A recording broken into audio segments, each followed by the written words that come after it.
let's talk about the five major time stealers. So there are minor things that steal our time. People interrupting us while we're on task. That can take so long. If you have small kids and you're trying to get something done, you might go to empty the dishwasher and 45 minutes later, you're like, I did not even do this 3-minute task because of so many interruptions.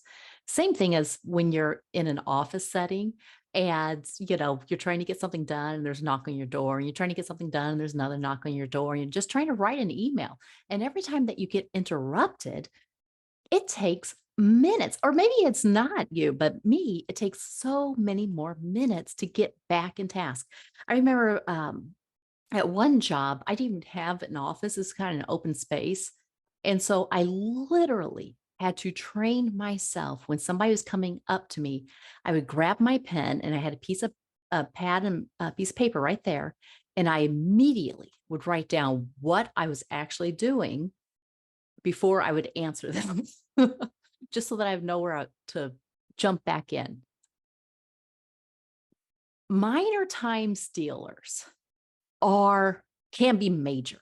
They can take up so much time, and they can make what seems like a 5-minute task go for 5 hours for sure.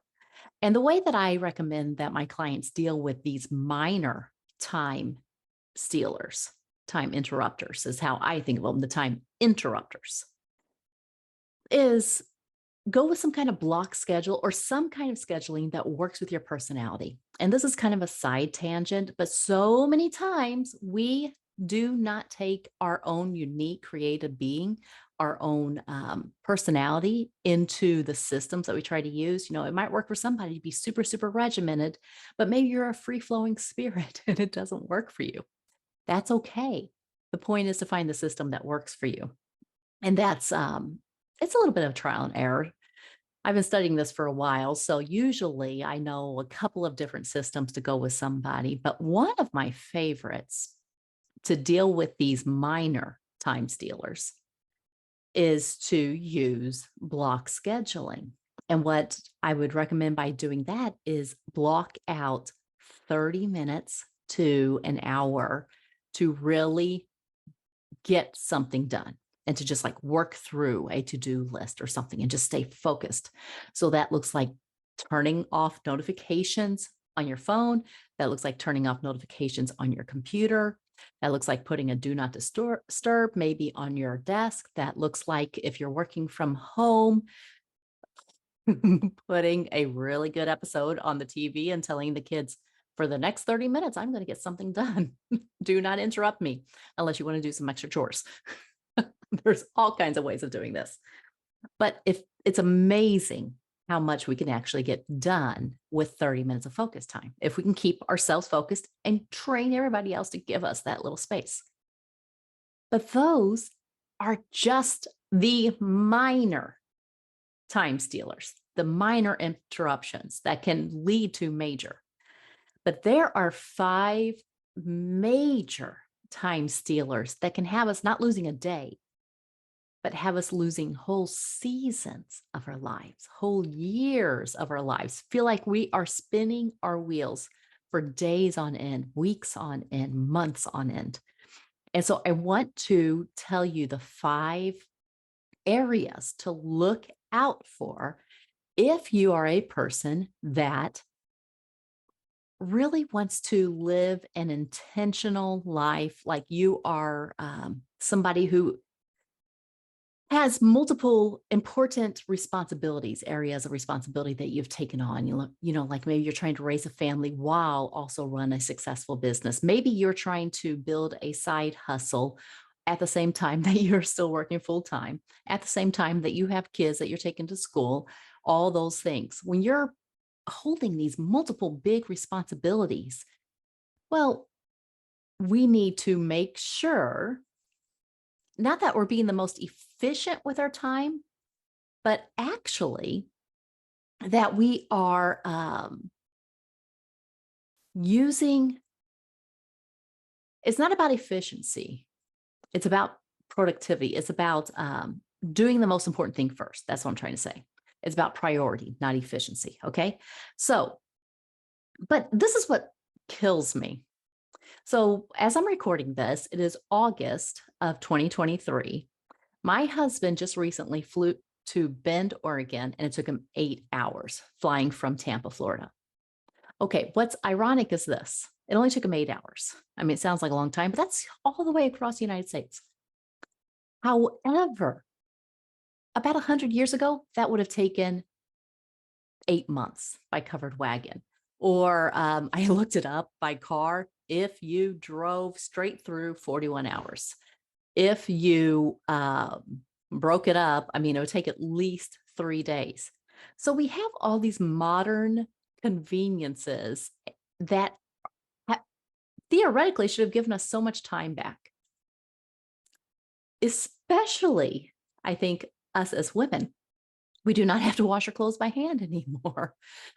We do not have to, the groceries can be delivered to us. Instacart is probably my favorite time saver. But sorry, there's something going on in the background. But with all of these modern conveniences, we still, in fact, despite all of them, it feels like we're busier than ever. And I think it's because life moves, because of these modern conveniences, life moves so much faster that we haven't had the dead time to actually think about these 5 areas in a way that would help us. If we could just hit pause in our life long enough to think about these 5 areas, then we can start creating an intentional life that gives us way more time on the other side. So I'm going to run through these 5 areas quickly because I think there's some other things I need to be dealing with. All right. Number one, we are past focused instead of future focused. As in, think about this. How many times are you, or when we're overthinking, or when we're thinking about, oh, I wish I would have said that. I wish I hadn't done that. I wish, or many times we're just running our lives and doing things exactly the same as we've always done. And we are never looking at our current life from the aspect of the future, like what it is I actually want. This is a big one. This is a huge one. I cannot tell you how many times when I took my clients through maybe just a 10 or 15-minute exercise of saying, okay, this is what you've always been doing. You've always been volunteering in these spots. You've always been working this way. You've never questioned this. But what does your future look like? Do you see yourself, what is the benefit of this to your future? What do you see yourself doing in the future? This,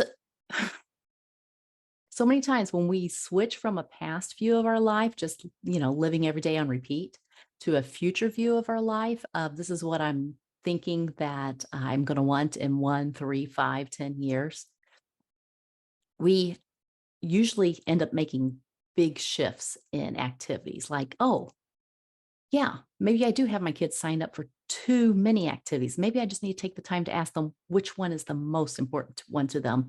And we should have some more free time at home. Or, oh, I really don't like my job. Maybe I should be sending in a resume. Uh, Switching from past to future allows this space to really question some of the big things that we're doing in our life. So that's number one, switching from a past view to a future view. Number two,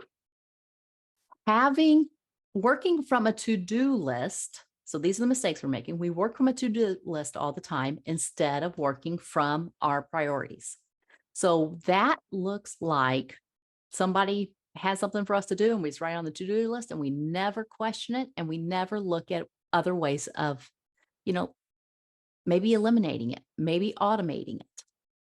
And it feels like we're always to doing on the to-do list all the urgent stuff, like what do I have to get done today, versus coming from our priorities.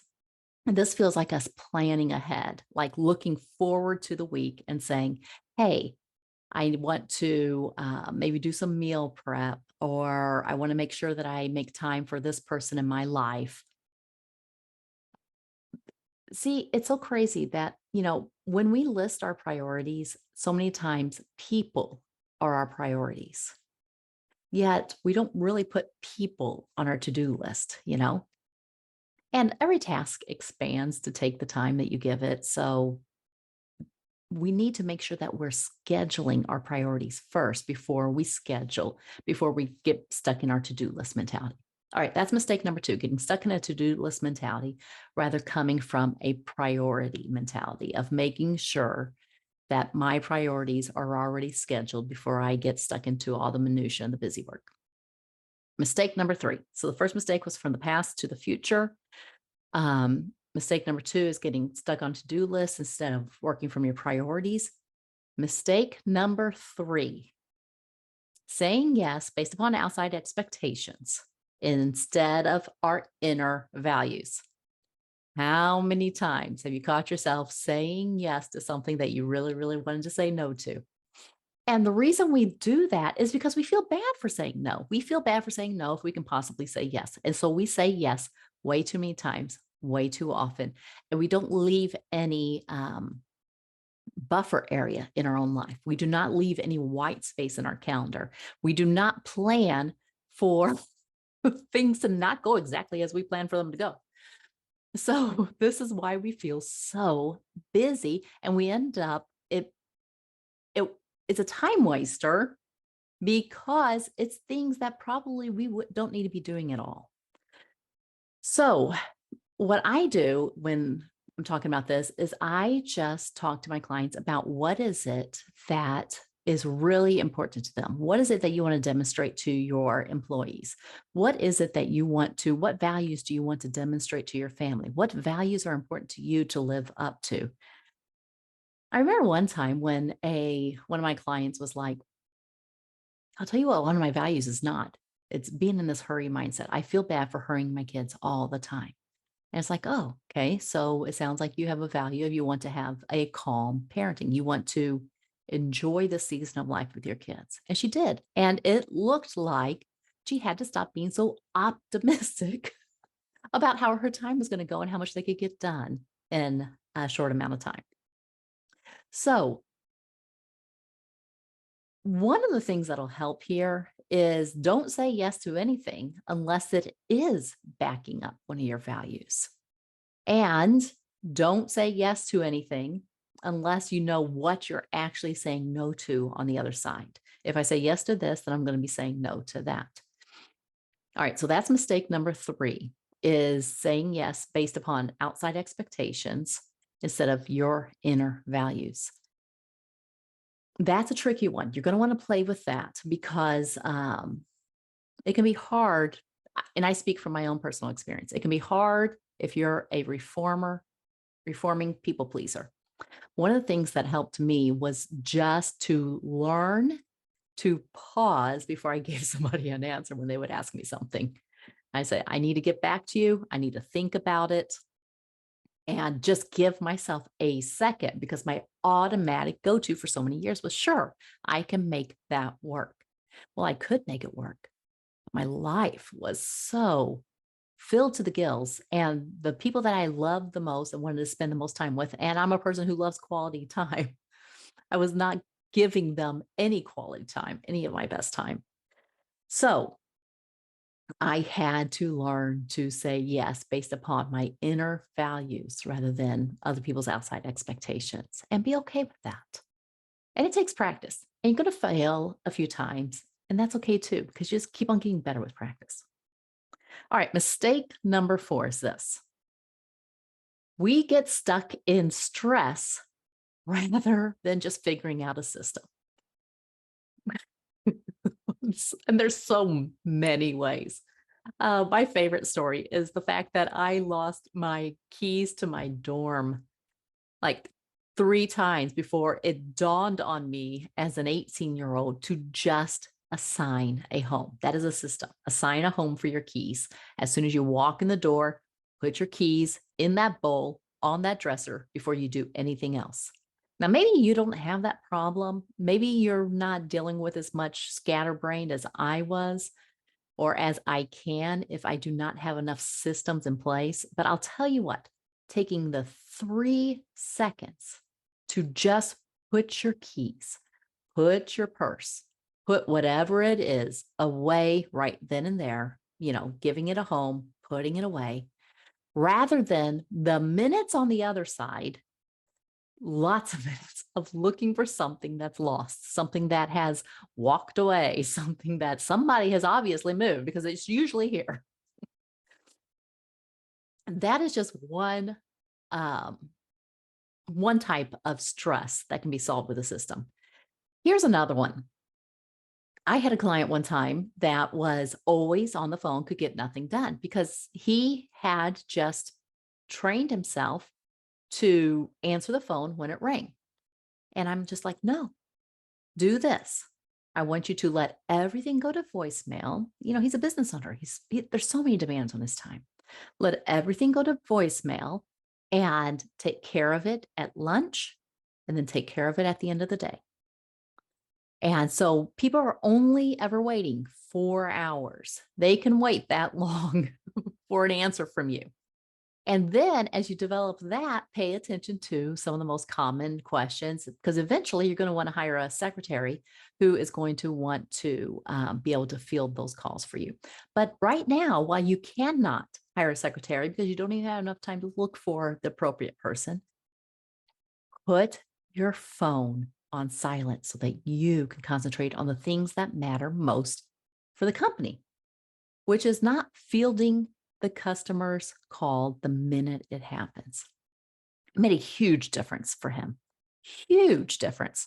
And guess what? The clients were fine because we know that we cannot have we who are reasonable, I should say, know that we cannot have instant access to somebody's time and attention anytime we want it. We'd like it. I mean, that'd be awesome. But we're also reasonable enough to know that no, we can't always be on call on demand. But when we know that somebody's going to return our call the next morning or the next, or this evening, that takes care of everything. It just trains your customer to a new standard. All right. So anytime you feel stress, look for a system, put it in place. I mean, there are so many systems. Bill pay, automatic bill pay is a system. My mom took the time to train us how to answer the phone when we were 8 or 9 years old. Answer the phone and take down a message. I'm trying to think of some other system. Setting up a certain day to do your grocery shopping or to order on Instacart is a system, to where you never stress about running out of food. Training your kids to put their backpacks in a place and to training yourself to ask, are there any papers I need to sign every day? That's a system. There are all kinds of systems. I'm telling you, systems will save you so much stress, but they will also save you so much time. And they only take a minute or two usually to set it up. All right. But sometimes we're just rolling too fast to even think about it. That's number 4. And then the 5th major time stealer is this. We focus on more instead of mastery. So that might look like we're multitasking instead of just focusing on getting one thing done and then moving on to the next one. That might mean that we're trying to do too many things while we're still in a learning curve, rather than like make one new thing a habit until it's like solid and it could be done without conscious brain power before we take on a new skill. But so many times we are just expecting too much of ourselves and our poor little brains. So I say this: do less, do better, then do more. As in, do fewer things. Let's say you want to create this new amazing, morning routine. Add one thing at a time. Focus on just one thing before you add 17 other things. Maybe it's starting the dishwasher before you walk out the door. But instead of, trying to do 12 things all at once, just one at a time, just layer. Do not underestimate the benefit of incremental changes. All right. So those are the 5 major time stealers, and they're kind of ordered from biggest to smallest. But really switching from a past to a future mindset, and then from a to-do list mentality to a priority mentality of putting our priorities in the schedule before we worry about our to-do lists. And then outside expectations, switching to inner values. This is why we question why we're doing all the things and make sure that we're doing it from a positive motivation rather than from a fear of missing out. And then four, catching ourselves when we're stressed and we're just kind of, I don't know about you, but when I'm stressed, I start shoving papers around my desk and don't actually get anything done. And it's like, whoa, hold on just a second. Apparently, I need to grab a sticky note and I need to write down what it is I'm trying to get done. And that's it. That's my system. Anytime I'm kind of like spinning around, I got too many things going on, I grab a sticky note and I just write down what is it that I'm trying, and then I just start working that list. And then instead of focusing on more, us trying to multitask and be the most efficient about everything, focus on mastery, focus on setting up habits, focus on enjoying the task that we're actually by bringing our full attention to it. This is the major one. If you can bring your full attention to your life, if you can bring your full attention to your goals, if you can bring your full attention to the people that matter the most to you in your life will get back to feeling like you have time abundance. Don't believe the lie. Don't believe this idea that we need to be doing a million things at a time to be productive. This is going to be a separate podcast, but too many of us are tying our sense of worth even to how we say productive, but we actually mean how busy we are. Like, surely if I'm busy, then that must mean that I'm doing enough, which must mean that I am enough. That's not how it works. That's not how we want to look at it. But when you are feeling like life is rolling faster than you want it to, take a deep breath, step back, go to your future. What is it I'm really wanting from and for this season of life? And then work your way from that big picture down to what the daily life would look like. So those are your 5 major time stealers. Again, do keep an eye out for those minor ones too. All the phone dings, all the attention stealing, interruptions. Maybe just block out a couple of hours. If you're trying to do concentrated work, do not get on Facebook or social media. But at the end of the day,